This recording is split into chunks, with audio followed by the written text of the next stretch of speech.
bagong artist ng Asintada. How does it feel to be working with La Ate Thea, sila Kuya Glock, and a lot of artists talaga na sobra rin yung passion for music? Ako I feel at home and kasi sila very professional din sila ka-work and masaya. So alam kong alagang-alaga ako and ito nga, first press con ko to.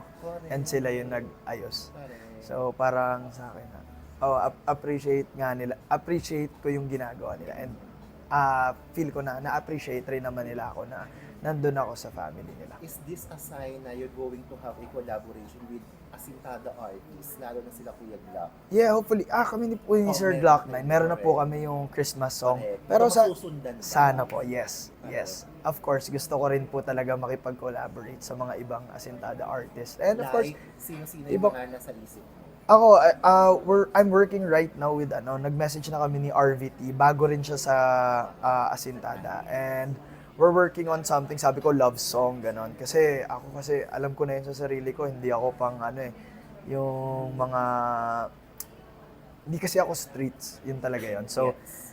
ako, I wanna stick to love songs. Or kung hindi man love song, something inspirational, something motivational, something na sinasabuhay ko talaga. Yes. Yan, Yes. kasi para mas genuine siya. Correct.